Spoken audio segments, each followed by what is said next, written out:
तो भाई लोग कैसे हो आप लोग। तो स्वैलो द स्टार के नेक्स्ट नोवेल के एपिसोड नंबर 214 में आपका स्वागत है।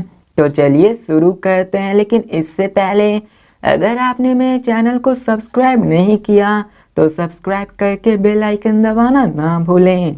तो जैसा कि हमने पिछले एपिसोड में देखा कि लू फेंग अपने फैंटेसी ओशन में 9 आइलैंड को पास कर चुका होता है और अभी के मर्तबा लू फेंग 10th आइलैंड पे जाता है और अब फिर हमें सीन चेंज कर 10th आइलैंड को दिखाया जाता है जहाँ पे लू फेंग फेल हो जाता है क्योंकि वो बहुत ही हार्ड हो जाता है। अब यहाँ पे लू फेंग चाहे कितना भी स्ट्रॉन्ग क्यों ना हो, यहाँ पे वो अपने डोमेन लॉर्ड में होके भी इसको पास नहीं कर सकता है। और लू फेंग भी कहता है कि हाँ अब इसके बाद मैं आगे नहीं जा सकता हूँ, जब मैं और भी लेवल अप होऊंगा तब जाके मैं फिर से यहाँ पे ट्राई करने आऊँगा। और अब फिर वो कहता है चलो मुझे अपने लिए कोई मिशन चूज करना होगा और हमें लू फेंग को दिखाया जाता है जहाँ पे वो अपने फिर से मैनेजमेंट फोल्डर पे आ जाता है और अभी के दरमियान वो अपने लैपटॉप के सामने बैठा होता है। वहाँ पे वो कहता है कि यहाँ पे मेरे मैनेजमेंट फोल्डर में लाइफ स्टडी ट्रेनिंग मौजूद है, वहीं पे मैं ट्रेनिंग में 3 ऑप्शन दिए हुए हैं जिनमें से कि मैं उसको पिकअप कर सकता हूं। और अब फिर लू फेंग वहां के डेंजरस लेवल को देखता है जहां पे वो कहता है कि ट्रेनिंग मिशन 5 लेवल्स में बटा हुआ है उनके डेंजर लेवल के मुताबिक। और लू फेंग स्क्रीन पे देखता है जिसपे 5 लेवल्स थे। Safe, mortality rate 0%, normal mortality rate 10%, वहीं डिफिकल्ट पे मोर्टेलिटी रेट 20% थी, डेंजरस पे मोर्टेलिटी रेट 50%, वहीं पे इम्पॉसिबल जिस पे मोर्टेलिटी रेट 90% थी। मतलब ये कि वहां पे जाने वाले 10 बंदे में से 9 बंदा मारे जाते, सिर्फ एक ही सरवाइव कर पाता है। और अब फिर लू फेंग इस मिशन के बारे में और सोचता है कि ये मेरा फर्स्ट टाइम है कि मैं किसी मिशन को ले रहा हूँ और मुझे अभी इसके बारे में कोई भी नॉलेज नहीं है। वो कहता है कि मैं ऐसे ही किसी को रैंडमली नहीं उठा सकता हूँ, मैं इम्पॉसिबल लेवल भी नहीं उठा सकता हूँ क्योंकि वो तो होने वाला ही नहीं है। वो कहता है कि अगर यहाँ पे वूका और रोंगजुन या कोई और होते हैं तो वो जरूर अपने डिफिकल्ट लेवल को चूज करते। और यहाँ पे लू फेंग कहता है कि फिर ठीक है मैं पिकअप करता हूँ डेंजरस लेवल। हमें दिखाया जाता है डेंजरस लेवल को जो कि सेकंड हाईएस्ट होता है 5 लेवल्स में, जिसका मोर्टेलिटी रेट 50% होता है। और यहाँ पे कोई भी बंदा शुरुआत में जो आता है वो इसको चूज नहीं करता है। हमें बताया जाता है कि यहाँ पे कईयों के बाद कई सारे ट्रेजर्स और ट्रम्प कार्ड्स भी होते हैं, लेकिन अभी के मर्तबा कोई भी इसको पहली बार में चूज करने की हिम्मत नहीं करता है क्योंकि यहाँ पर तो मोर्टेलिटी रेट 50% है, मतलब 2 बंदे में से एक बंदा तो मर ही जाता है। और इसी के मर्तबा यहाँ पे दिखाया जा सकता है कि यहाँ पर कितना ज्यादा खतरा हो सकता है।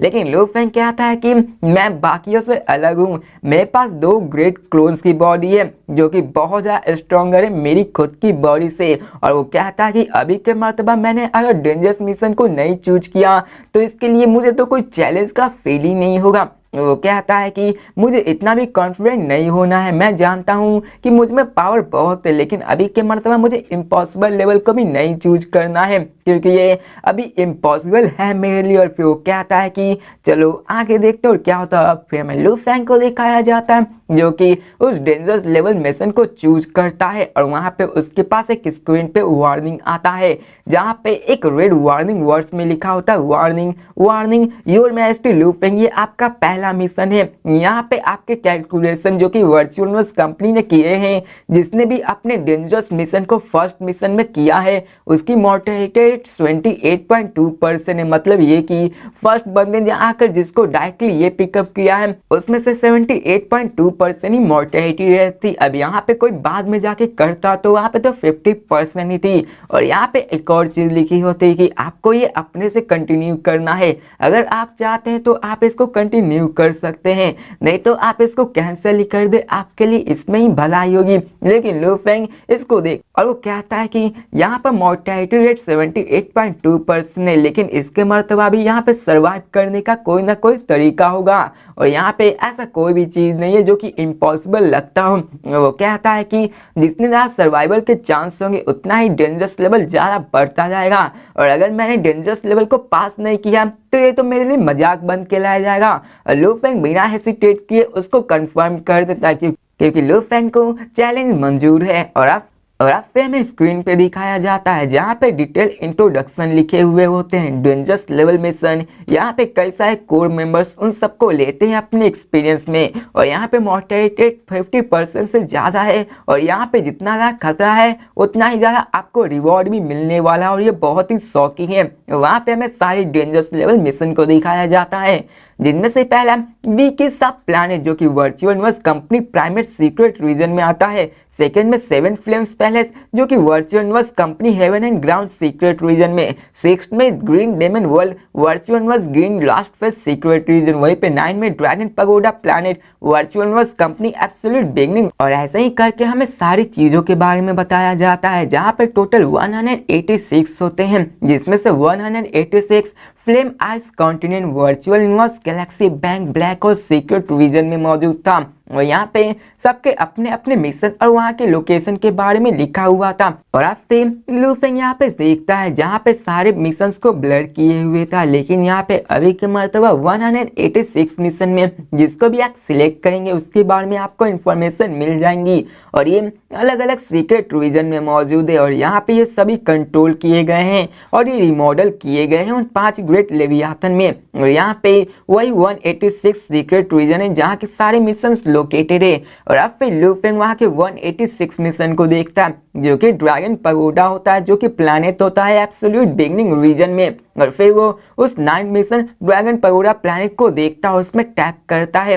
हमें वहाँ का दिखाया जाता है कि यूनिवर्स सीक्रेट रीजन जहाँ पे कई सारे छोटे मोटे गैलेक्सी मौजूद है, कई सारे मिल्की वे भी मौजूद है। वहाँ पर स्टार सेक्टर की जैसे ही एक बड़ा सा गानू यूनिवर्स कंट्री की जितना स्टार सेक्टर मौजूद था, और यहाँ पे वो इसी के बारे में सब चीज देखता है। और यहाँ पे उन सबको देखने के बाद लू फेंग को पता चलता है कि ड्रैगन पगोडा प्लैनेट एक प्लैनेट है जो कि एब्सोल्यूट बिगनिंग रीजन में बना हुआ है, और यहाँ पे काउंटलेस यूनिवर्स एनर्जी एक दूसरे से मिली हुई है। और यहाँ पे इन्हीं सब के कारण यहाँ पे पावरफुल ड्रैगन क्रैन बनी है, और वहाँ पे लिखा हुआ होता है कि इन्हीं सब के कारण वहाँ पे थंडर ड्रैगन प्रोफिशिएंट बने हुए हैं जो कि ह्यूमनॉइड ड्रैगन जैसे हैं, जो कि अपने स्पीड अटैक्स में माहिर है। और यहाँ पे गोल्डन ड्रैगन जो कि फ्यूजन होते हैं दो के। और अब फिर लू फेंग वहाँ के बहुत ही लंबे चौड़े डिटेल इंट्रोडक्शन को देखता है उस प्लैनेट के बारे में, और इंट्रोडक्शन ही बहुत लंबा होता है। और यहाँ पे वो सारे मिशंस लिखे हुए होते हैं ड्रैगन पगोडा ट्रेनिंग के मुताबिक। यहाँ पे लिखा होता है बिकम ए ड्रैगन हंटर, मतलब यहाँ पे कोई भी बंदा उस मिशन को चूज करके एक ड्रैगन हंटर बन सकता है।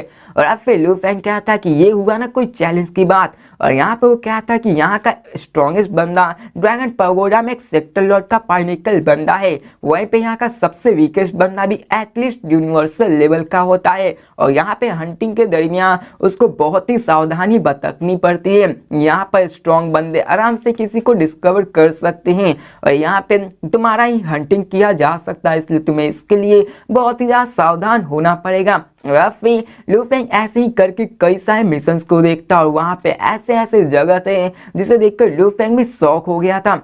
फिर लू फेंग की नजर एक ब्लड रिवर वर्ल्ड पे जाती जो कि एब्सोल्यूट बिगनिंग सीक्रेट एरिया में ही मौजूद थी। और यहाँ पे लू फेंग कहता है कि ये बेस्ट चॉइस होगी मेरे फर्स्ट मिशन के लिए, क्योंकि ये मिशन मेरे एब्सोल्यूट बिगनिंग रीजन के ही अंदर है। क्योंकि अगर लू फेंग कहीं और रीजन के बारे में सिलेक्ट करता तो वहाँ जाने के लिए लू फेंग को बहुत बहुत लंबा टाइम लगने वाला था, और अभी के मर्तबा वो अपने बिगनिंग रीजन में ही करने वाला था। फिर हमें इस मिशन को दिखाया जाता है जो कि 5 स्पेशल सेक्टर स्लॉट के होते हैं, और ये डेंजरस लेवल मिशन होता है। लू फेंग भी अपने इस ब्लड रिवर वर्ल्ड के बारे में जानने लगता है, और हमें ब्लड रिवर वर्ल्ड के बारे में बताया जाता है जो कि एक फ्लोटिंग वास्ट कॉन्टिनेंट था इस एब्सोल्यूट बिगनिंग रीजन में। और यहाँ पे यूनिवर्सल एवोल्यूशन आराम से हो जाते हैं। यहाँ के ब्लड रिवर एक पावरफुल वर्ल्ड है जहाँ पे अर्ली स्टेज में ये एब्सोल्यूट बिगनिंग रीजन में बना था, और ये एशियन कंट्री है जो कि बाकी सारे एंशिएंट कंट्री से भी आगे निकल चुकी है। और यहाँ पे हमें बताया जाता है कि इस ब्लड रिवर वर्ल्ड में काउंटलेस पावरफुल ह्यूमंस रहते हैं, और वहाँ की अपनी अलग लैंग्वेज, कल्चर और ट्रेनिंग कल्चर सब चीज अलग है इस दुनिया से। और यहाँ पे वो स्ट्रेंथ की ही रिस्पेक्ट किया करते, मतलब इस दुनिया में सिर्फ ताकत ही उन सब के लिए सब कुछ है, पैसों से भी ज्यादा महत्वपूर्ण। और यहाँ पे लू फेंग वहाँ के डिटेल इंफॉर्मेशन को पढ़ने लगता है जो कि बहुत बहुत लंबा होता है। और अब फिर लू फेंग उन सबको पढ़ने के बाद कहता है कि ये तो बहुत ही ज़्यादा मिस्टीरियस वर्ल्ड है, यहाँ तक कि अनडाइंग बेइंग को भी एबोरिजिनल कहा जाता है। और लू फेंग वहाँ पे देखते ही शौक हो जाता है। वो कहता है कि ये बहुत पिटी है बिकॉज यहाँ पे यूनिवर्सल सीक्रेट रीजन में ही मौजूद है, यहाँ पे कई सारे कॉस्मिक डस्ट भी मौजूद है जहाँ पे अनडाइंग बेइंग लाइट स्पीड से नहीं ट्रैवल कर सकते हैं। अब फिर हमें यहाँ के और के बारे में बताया जाता है कि ब्लड रिवर वर्ल्ड अपने डायमीटर 1 लाइट ईयर के मुताबिक में फैला हुआ है, जो कि लगभग 9 ट्रिलियन किलोमीटर होता है और ये बहुत बहुत बड़ा है। यहाँ तक कि यूनिवर्स ओरिजिन लॉ भी इसमें बालों की तरह घूमते रहते हैं। अब फिर यहाँ पे रिमाइंडर में लिखा हुआ होता है उसी इंट्रोडक्शन में कि यहाँ के ब्लड रिवर के पीपुल आउटसाइडर को बहुत ज़्यादा नफरत करते, जैसे ही वो आउटसाइडर को देखते हैं वहीं पे उनको मार दिया जाता है। वहाँ पे एक और वार्निंग लिखा हुआ होता है कि अगर आप इस मिशन को एक्सेप्ट कर रहे हैं तो आपको पहली बात कि आपको कोई भी टेक्नोलॉजी रिलेटेड वहाँ पे सामान नहीं ले जानी है, क्योंकि वहाँ पे आप सिर्फ अपने फ्यू स्पेशल स्पीड और जेनेटिक वेपन से ले जा सकते हैं जो कि उस ब्लड रिवर वर्ल्ड में पहले से ही मौजूद है। यहाँ पे आप उन बाकी सारी चीज़ों को नहीं ले जा सकते हैं क्योंकि वहाँ के जितने भी लोग थे वो नॉर्मल पीपल है ब्लड रिवर वर्ल्ड के। फिर यहाँ पे हमें एक और चीज़ बताई जाती है कि वहाँ पे कई सारे फिजिकल अटेंशन में भी जाना पड़ता है और यहाँ पे उनकी अलग लैंग्वेज है, तो आपको इसकी लैंग्वेज भी सीखनी होगी। और अब फिर लू फेंग भी इनके बारे में और देखता है। फिर वो कहता है कि लकली मेरी ह्यूमन बॉडी उन ब्लड रिवर के बॉडी से ही मिलती जुलती है, इसलिए नॉर्मल समझा जा सकता है। वहीं पर लू फेंग कहता है कि वेपन की बात करें तो मैं अभी ओरिजिन लॉ को स्टडी कर रहा हूँ और अभी के मर्तबा मैं ब्लेड और स्पेड वेपन यूज करूँ, इसमें ज़्यादा फर्क नहीं पड़ता। वहीं पे बात करें लैंग्वेज की तो लू फेंग के पास अभी जो ब्रेन है वो किसी क्वांटम कंप्यूटर से भी ज़्यादा स्पीड है और अभी के मर्तबा वो किसी भी लैंग्वेज को आसानी से आधे दिन में भी सीख सकता है। फिर लू फेंग फाइनली डिसाइड करता कि मैं ब्लड रिवर वर्ल्ड के मिशन को ही चूज करूंगा क्योंकि यहाँ पे एंशिएंट वर्ल्ड है जो कि ट्रिलियंस ईयर ओल्ड है और यहाँ पे नया कल्चर और ह्यूमंस लीडर्स भी मौजूद है और ये मिशन बाकी सारे मिशन से बहुत ज़्यादा डिफरेंट है। और फिर हमें यहाँ ब्लड रिवर वर्ल्ड मिशन के बारे में बताया जाता है कि यहाँ पे आपके कई सारे मिशन से सबसे पहला है कि आपको ब्लड रिवर क्रिस्टल को एक्वायर करना होगा जो कि ये बहुत ही स्पेशल है और यहाँ पे ये कहीं और नहीं पाया जाता इस यूनिवर्स में। और अगर आपने इसको सक्सेसफुली पा लिया तो आपको इस मिशन के पूरे करने पे पार्ट 20,000 पॉइंट्स मिलेंगे। और अब फिर वहाँ पे सेकंड लिखा हुआ होता है कि आपको सेकंड मिशन में ब्लड टाइटल वैल्यूअर को लेना है और यहाँ पे ब्लड रिवर मेडल को भी जीतना। और यहाँ पे जितने भी इस मिशन को सक्सेसफुली पॉइंट आउट कर लिया उसको 100 के पॉइंट्स मिलेंगे जो कि लू फेंग के लिए बहुत ही ज़्यादा होता है। यहाँ पे रिमाइंडर में भी लिखा हुआ होता है कि वार्निंग, यहाँ पे जितने भी बंदे 99.5% बंदे इस मिशन को लिए हैं वो अपने इस मिशन को कंप्लीट नहीं कर पाए हैं। यहाँ पे वो कहते हैं कि जबकि मर्तबा आप अपने फर्स्ट या सेकंड मिशन को कंप्लीट कर देते हैं तो ये आपका मिशन सक्सेसफुल माना जाएगा। और फिर लू फेंग अपने उस मिशन को एक्सेप्ट कर देता है। वहाँ पे उसके वर्चुअल यूनिवर्स कंपनी के तरफ से एक डिपार्चर टाइम रहता है जो कि लू फेंग को वहाँ तक छोड़ने के लिए जाने वाला था। और यहाँ पे लू फेंग स्माइल करता है और यहाँ पे इसने यहाँ पे चूज किया मिशन, इसके दो कारण थे। पहला तो यहाँ का यूनिक कल्चर और यूनिक ट्रेनिंग कल्चर और दूसरा तो यहाँ पे उसको बहुत सारे पॉइंट्स मिलने थे जहाँ की पहली पॉइंट 10K से 20K थे और यहाँ पे उसके सेकंड चॉइस भी थी कि वो उस मिशन को कर भी सकता है या फिर नहीं।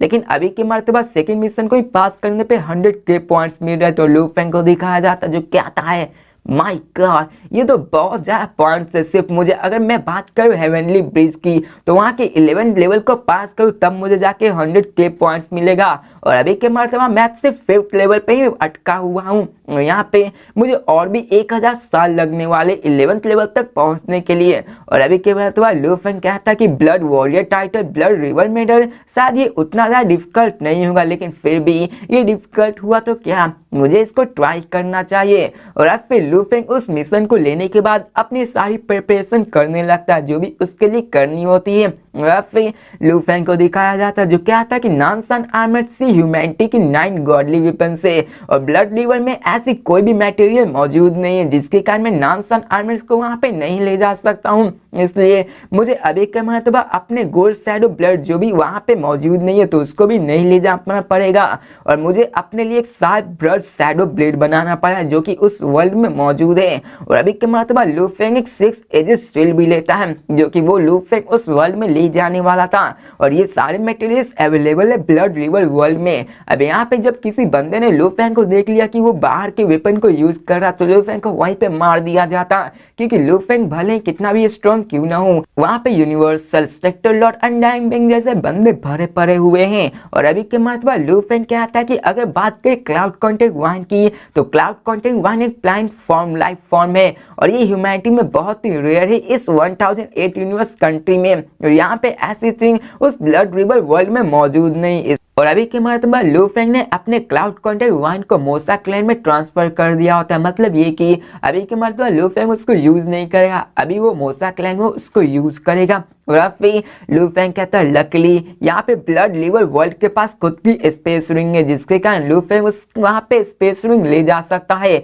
और यहाँ पे लू फेंग ने अपने लिए आर्मर, हेलमेट्स और बूट्स मंगवा लिए होते, लू फेंग ने उसके प्रिपरेशन स्टार्ट कर दिया होता है। यहाँ पे उसने उन सारे चीजों का ध्यान रखा होता है कि वो यहाँ पे उस वर्ल्ड में घुल मिल जाए, कोई भी उसको पहचान न पाए। और यहाँ पे लू फेंग चाहता था कि वहाँ पे एक कोई लेजर गन भी नहीं ले जा सकता है, क्योंकि वहाँ पर कोई भी ऐसी टेक्नोलॉजिकल एडवांसमेंट नहीं हुई है जिसके कारण वो लोग पहचान सकते हैं। और अभी के मर्तबा लू फेंग अपने ब्लड रिवर वर्ल्ड लैंग्वेज को सीखता है, जिसके मर्तबा लू फेंग को अभी 3 दिन लग जाते हैं। और उसकी कॉन्शियसनेस स्पीड के कारण, जो कि एक बेसिक क्वांटम कंप्यूटर जितनी होती है, उसने 18 types of blood river language को सीख लिया होता है, जो कि बहुत ही हार्ड होता है। और अब फिर लू फेंग कहता है तो सब कुछ प्रिपेयर हो गया है।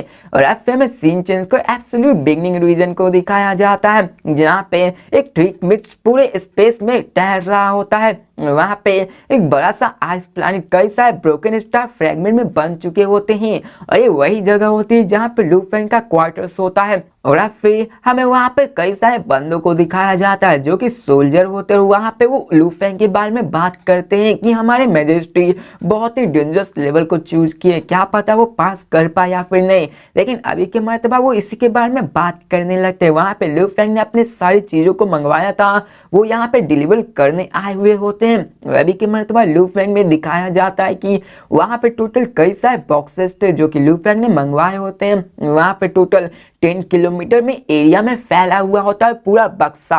और यहाँ पे हमें दिखाया जाता है कि लू फेंग अपने न्यूट्रिशन केबिन को भी अपने लू फेंग केबिन स्टडी में रखा हुआ था। यहाँ पे 3 महीनों में ही लू फेंग उसमें बाथिंग कर रहा था हर समय। यहाँ पे हमें न्यूट्रिशन केबिन को दिखाया जाता है जो खुलता है और उसमें से न्यूड फिट ब्लैक फेयर बंदा निकलता है, जो कि कोई और नहीं लू फेंग होता है। और यहाँ पे लू फेंग की बॉडी टेम्परेचर भी बढ़ने लगती है और यहाँ पे उस पे जितना भी लिक्विड होता है वो सब सूख जाता है। और हमें लू फेंग को दिखाया जाता है जो कहता है कि मेरी बॉडी अभी करंटली यूनिवर्सल लेवल 9 पे, वहीं पे मेरी बात करें स्पेस रीडिंग की तो वो भी यूनिवर्सल लेवल 9 पे आ चुकी है। अब यहाँ पे मैं आपको बता दूं कि बॉडी वो अलग होती है, वहीं पे स्पेस रीडर वो भी अलग होती है। यहाँ पे फाइटर भी है लू फेंग, यहाँ पे स्पेस रीडर भी है, जिसके कारण लू फेंग को अपने दोनों चीजों को अपग्रेड करना पड़ता है। और अब फिर लू फेंग ने अभी के मर्तबा दोनों को यूनिवर्सल लेवल 9 में कर दिया होता है। और हमें लू फेंग को दिखाया जाता है जिसमें कि सॉलिड मसल होते हैं, उसमें हर तरफ एनर्जी भरी हुई होती है। और यहाँ पे लू फेंग की पावर से ही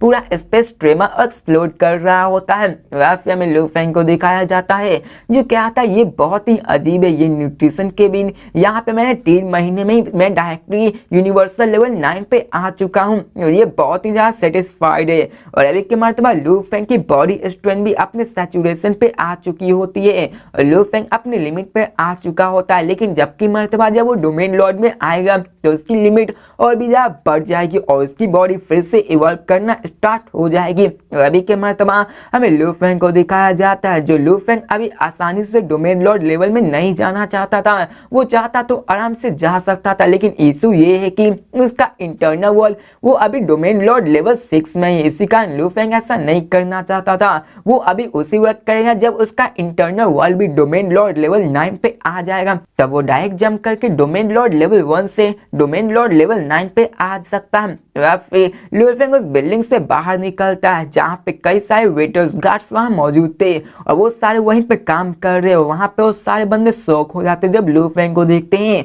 और वहाँ पे सारे बंदे लू फेंग के आने पे उसके सामने झुक जाते हैं। और हमें सेक्टर लॉर्ड ऑडो को दिखाया जाता है जहाँ पे वो उसके सामने उड़कर उसके सामने झुक जाता है, बोलता है योर मेस्टर। हमें लू फेंग को दिखाया जाता है जहाँ पे वो इतने सारे शिपमेंट्स को देखकर हंसने लगता है। वो कहता है कि इतने सारा सामान वो भी फ्यू डेज में, और यहाँ पे वो कहता है कि ऑडो मुझे माफ करना तुम्हें परेशानी में करने के लिए। तो ऑडो भी कहता है कि कोई प्रॉब्लम नहीं। और अब फिर लू फेंग उससे पूछता है कि क्या सारे सामान यहाँ पे आ चुके हैं। तो ऑडो रिस्पेक्टफुली रिप्लाई करता है कि हाँ, यहाँ पे आपके जितने भी ऑर्डर्स थे वो यहाँ पे आ चुके हैं और एवरीथिंग इज फाइन। और फिर हमें लू फेंग को दिखाया जाता है जो यहाँ पर उस 10 किलोमीटर से लंबे लार्ज गुड्स को देखता है जो कि बहुत ही ज्यादा होता है। अभी के मर्तबा लू फेंग ने टोटल 860 मिक्स्ड एलिमेंट्स को खर्च किया होता है उन सबको लाने के लिए। और यहाँ पे लू फेंग जानता है कि पॉइंट्स बहुत ज्यादा एक्सट्रीमली वैल्यूएबल है, इसलिए लू फेंग ने इन पैसों की कोई भी चिंता नहीं की होती है। और यहाँ पे लू फेंग का मकसद ही होता है कि वो यहाँ पर जितनी ज्यादा हो सके पॉइंट्स को कमा सके। और यहाँ पे 860 मिक्स्ड एलिमेंट्स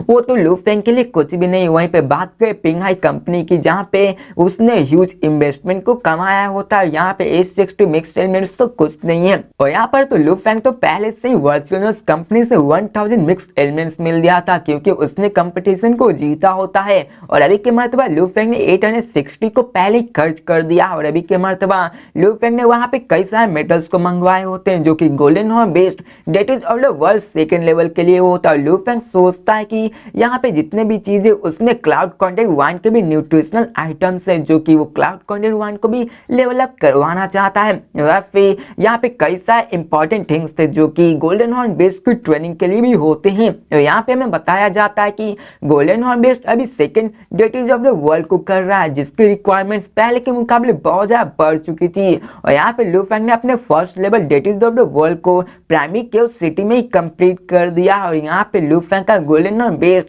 पहले के मुकाबले और भी स्ट्रॉन्ग हो चुका है। अब की मर्तबा लू फेंग ने इतने सारे वैल्यूएबल मटेरियल्स को खरीद लिया है तो वो अपने आप को सेकंड लेवल पे और भी अपग्रेड करना चाहता है, लेकिन इसमें बहुत ज्यादा खर्चा आने वाला था। लू फेंग ने इसलिए अपने लिए स्पेशल मटेरियल्स मंगवा लिए, लेकिन लू फेंग को वो सारे मटेरियल्स उन ट्रेजर ट्रॉप से भी नहीं मिले होते हैं क्योंकि बहुत ज्यादा रेयर होते हैं। और लू फेंग भी कहता है शायद इसी कारण कई सारे golden horn based second level में आ नहीं पाते हैं। और यहाँ पे वो कहता है कि सेकंड लेवल में हमें कांसलू सी फेडर्स रिक्वायर्स होता है जो कि अकेले 12 मिलियंस के बराबर होता है। लू फेंग इतना तो अफोर्ड नहीं कर सकता। और यहाँ पे सेकंड लेवल की इतनी जान लो कि बहुत ज्यादा पैसे लगने वाली थी। और हफ्ते में लू फेंग को दिखाया जाता है जहाँ पे लू फेंग उन सबको अपने स्टोरेज रिंग में रख लेता है। वहाँ पे 10 किलोमीटर का स्पेस लू फेंग के उस रिंग में चला जाता है। यहाँ पे आप कंफ्यूज होंगे कि लू फेंग ने अपने स्टोरेज रिंग को क्यों दिखा दिया, क्योंकि लू फेंग का वो 10 किलोमीटर इतना भी बड़ा था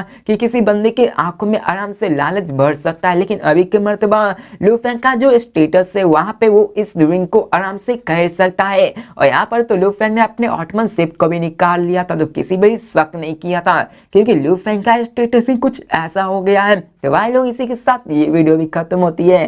तो मिलते हैं नेक्स्ट वीडियो में और देखते हैं कि लू फेंग आगे क्या करने वाला है। और लू फेंग उस मिशन को करने वाला तो लू फेंग का वहाँ पे कैसा एक्सपीरियंस होता है, क्या लू फेंग को वहाँ पे खतरा मिलता है या फिर लू फेंग को वहाँ टक्कर देने वाला कोई मिलता है। तो मिलते हैं नेक्स्ट वीडियो में, तब तक के लिए बाय।